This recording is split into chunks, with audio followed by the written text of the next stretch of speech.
In this video, we're going to talk about sequencing with different types of pitches where most people have four-seam, curveball, changeup. Some people have two-seam, slider, splitter, changeup, something like that. And maybe some people have 5, 6 pitches, whatever. This is a video that can help you in season. You just might not be pitching your sequence that might be best for you. And I feel like for the most part, I'm right at sequencing, but hey, whatever works, works. So do you. But use this video to help you see if you're not pitching well this spring,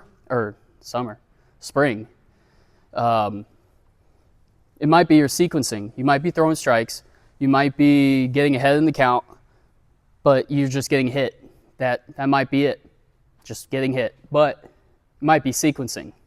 So say you have the average high school pitcher, four-seam, curveball, changeup. And most of the time, that changeup is not used that much. So say you're facing a righty, and he has the regular high school, he's an average high school hitter. If he sees a first pitch, fastball, he's going to swing. He may or may not hit it. So say you top out at 84. And you have a four-seam, curveball, changeup. With your four-seam, and people swing at the first pitch if it's a fastball, maybe change it up, curveball. You just have to think middle.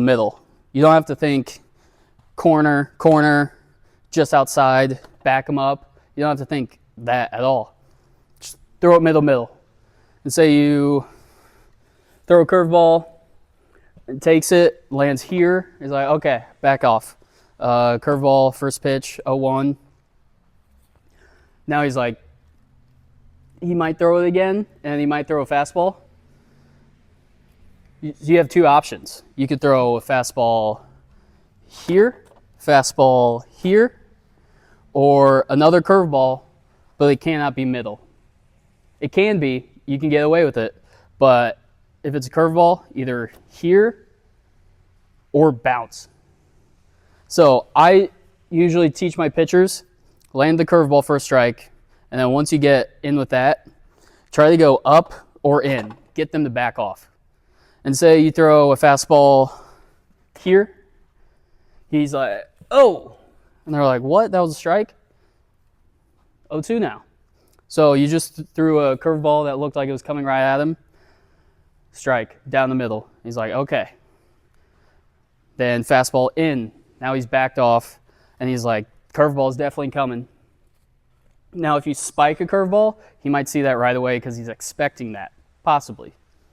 Or you can go changeup here, but it all depends if you can throw your changeup well and you can locate it. And I would say most kids cannot throw a changeup that's good and 4 strikes.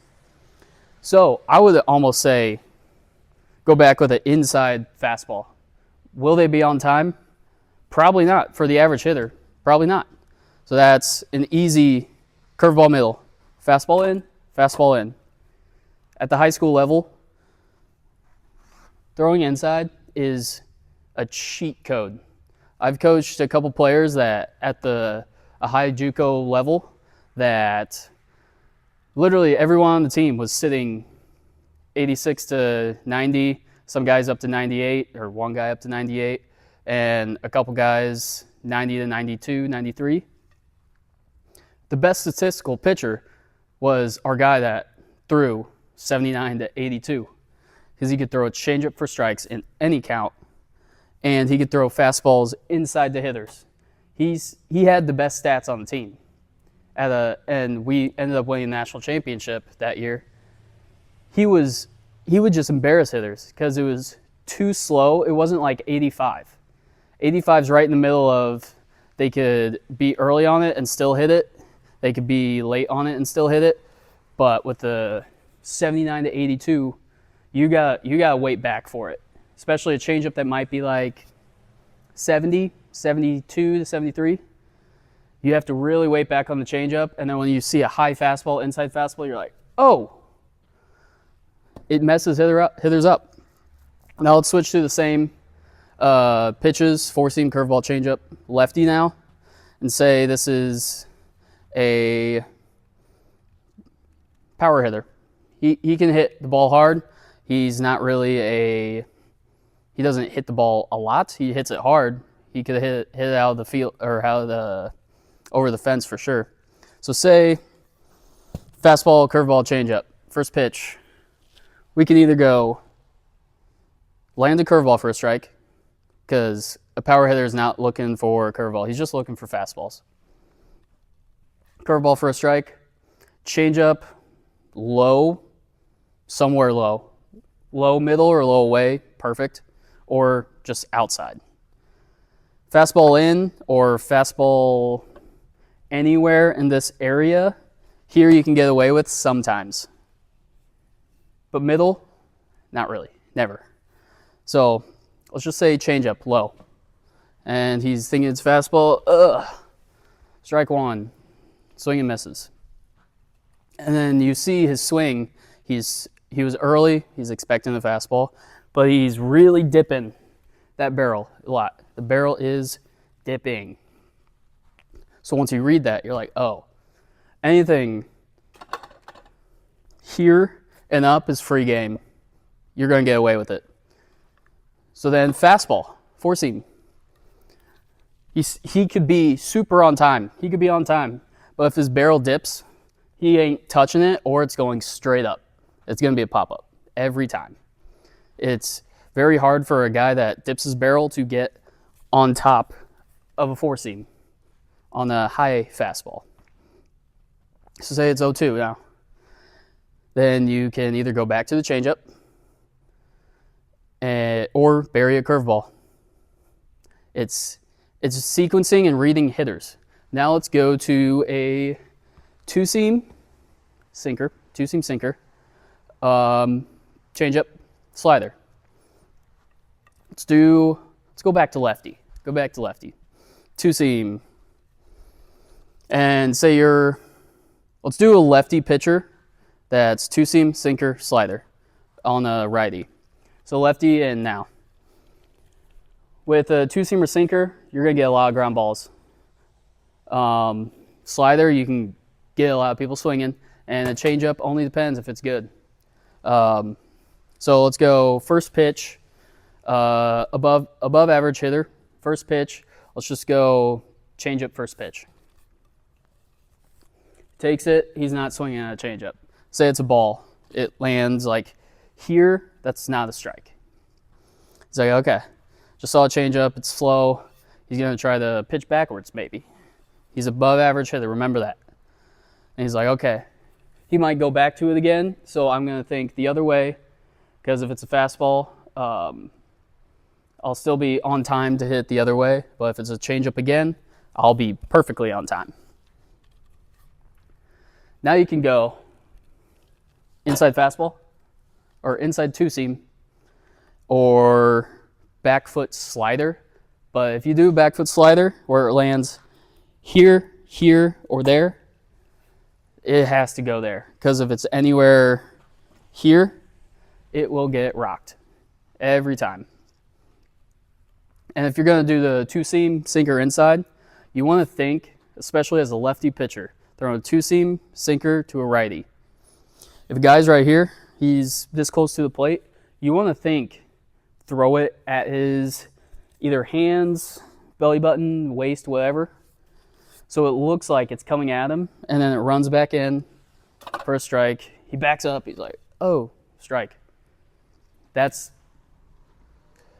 can disturb a lot of hitters, especially if it's righty against lefty, lefty against righty. You can abuse that. Sonny Gray does it very, very well. His sinker's weird. It doesn't move horizontally much, doesn't drop a lot, but it's like a seam-shifted sinker where it looks like it's cutting the balls. It looks like the ball's literally cutting this way. So that's why a lot of hitters take it, and how physics works and aerodynamics, that ball's going to run back in. It's a long explanation, but I cannot explain it because I'm not a physics major at all. So you just went change it for a ball there. two-seam sinker in, backed him up, or he was late on it.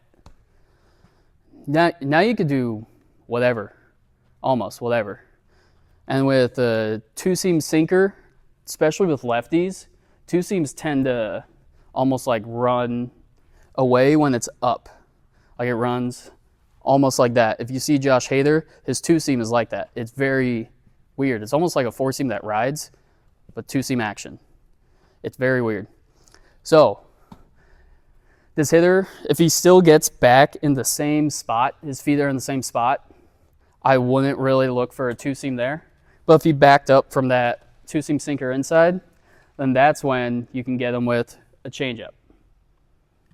So I would say a changeup would be the next best option. So then you do a changeup, either swings way over it or takes it, and let's say it's a strike. So 1-2. Now you can, he's like, oh geez. Went changeup ball, sinker in, backed me up, and then threw another changeup out. He's coming back in, right? He went outside, inside, outside. He's going to come back in. You have a couple options here. You can do backdoor slider, back foot slider, changeup again, somewhere low. It's got to be low. Or that two seam that's just running away. I wouldn't go back to inside because he might be expecting another fastball inside. So let's just say backdoor slider because he hasn't seen it yet. Slider, oh, that's going way over there. Changeup coming in. Oh, shit. Slider, strike 3, out. Now let's go lefty on lefty. Two-seam, sinker, slider, changeup. With lefty on lefty, you can abuse the same pitch over and over because lefties don't see lefties very much, and lefties can't really hit sliders very well unless their barrel drags a lot. So like the barrel stays back here and it doesn't really get out in front because they could just catch that corner where the slider will hit pretty easily. So you just gotta read swings. Like at the end of the day, reading swings aren't everything, but it's a part of the game of pitching, setting off hitters' timings, pitching to their weaknesses. Because at the high school level, you don't have scouting reports. College level, depends if you're at the high D1 level, yeah, there's decent amount of scouting reports. But if you're JUCO, mid-major, D1, anything below that, the scouting reports aren't. It's basically, you'll probably only get pitcher scouting reports for the most part. And pitchers just like 90-92, iron mic, way up here, average slider, hard sinker. That'll be the most of a scouting report you'll see at the college level for the mid-major and below. Sometimes there's hitter scouting reports. There's not much at all. So two-seam, sinker, slider, changeup. Why not just do a slider? Get it for a strike. Slider, strike 1, swings and misses. Do another slider, make sure it's outside. Slider, strike 2. Now what you can get away with here is you could use all your pitches. Slider away again. But that thing's gotta land here. Because if you throw it again, he's gonna try to at least put it in play. And you could also do changeup off the same tunnel from that pitch, and it lands here, anywhere inside for the changeup. He'll be super early probably, and just foul it off way over there. Or bury the changeup if your changeup has very good depth. Or, my favorite, is the two-seam right on their hands. It'll really mess hitters up. You'll hit a couple hitters doing it, but if you could throw it for a strike, beautiful. So you went slider out, swung at both. And he's like, maybe he took a couple steps forward. Whoa, it's two-seam in. swung, and it was a strike. Or he's like, whoa, strike. Or just backed him up. Let's just say it backed him up. Backed him up, it was a ball. He moved out of the way. It landed like right here somewhere. Let's just say he stayed in the same spot. Then you could do change up, middle, low. And he's going to be out in front on that. Or he's going to be thinking it's a slider, and he's either going to roll over or swing and miss. Sequencing is pretty easy if you know how your pitches work and you understand swing timings, or not swing timing, swing types. Pitchers that throw four seams that have good carry, or a pitcher that throws like here. The angle at your four seam compared from here to here is very different when it goes into the zone. If someone's way up here and they throw at the top of the zone, it's very easy for a hitter to see that because it's coming down. With a guy here, it almost looks like the ball rides, even though like with Rapsodo or TrackMan, it doesn't ride, but it goes at the goes into the strike zone at a smaller decline than the guy up here. So if you're up here, I would almost abuse four seam, two seam, whatever fastball you have up here. Even sinkers would work. If you have a very depthy sinker, I don't know if I'd do that. But if you have a two seam that just runs mostly and then a four seam, up here is you can get away with a lot. So if you see a guy where his bat dips a lot when he swings, he is only going to hit balls here and down. So if you see that, see what you can get away with up here. And if you see a guy who super on his front leg, super out in front, swings down, get away with breaking balls, change-ups low, because he'll be able to hit these very easily because he's already starting up here and he's going like this compared to the guy who dips his barrel and starts like this, if that makes sense. It's all about reading swings, knowing what your pitches do and how it can mess up the hitter when they're expecting it and not expecting it. It's how pitchers that don't throw hard at the college pro level that can absolutely dominate. Like Kyle Hendricks, he threw 86, but his changeup very good. He was able to control, command. Commanding isn't just, I can hit here, here, and here, and here. It's being able to execute pitches that hitters cannot hit with their certain swing type or whatever. If you can throw an inside fastball whenever you want to a hitter, then you have pretty good command. If you can't throw inside to a hitter, then you really need to work on that because you're not going to be that successful as a pitcher once you get higher and higher at, say you're a freshman in high school, you're in your live BPs not live BP, live at-bats. Work on throwing inside. You have to if you want to become a pretty good pitcher. Don't be afraid to hit your batters. Like, obviously, you don't mean to, but it's going to happen. Like, pitching inside is how pitchers get better. It's how you set the timing off, you back them up from the plate so you can throw outside. It's how you get in the hitters' heads. If some hitters do not like getting hit and they back up every single time there's a pitch that's inside, even if it's a strike. And if you see that again, or if you see that when you pitch and a guy moves out of the way and it's literally middle inside, hammer that. Hammer it. So sequencing is something that you can literally change in season, and it doesn't do anything with mechanics, Doesn't have to do anything with velo. Doesn't have anything to do with your movement of your pitches. It's just how you pitch to hitters. And if you know anything about tunneling, which I hope you do, tunneling is, you can abuse that at the high school level very easily, at any level. It's pretty much changed the game with pitching, movements, how we pitch to hitters, and there's a reason why hitters strike out so much in today's game. Pitchers are throwing harder, ball is moving a lot more, and tunneling has become a huge thing.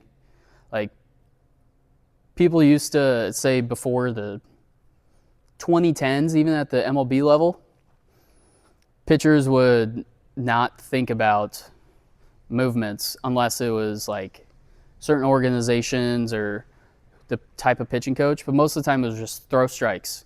And there wasn't that many people who was that dominant in pre-2010s. Like, if you can dominate hitters, it is because you can abuse or take advantage of their flaws and deficiencies, and you can execute. That's all it is. There will be times you won't execute. If you can guess, what is the average MLB miss for a pitcher? Say all pitchers throw 100 pitches right here. What's the average miss? How far away are they missing on average?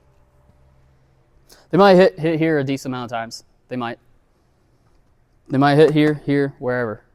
The average miss is 9 inches for an MLB pitcher.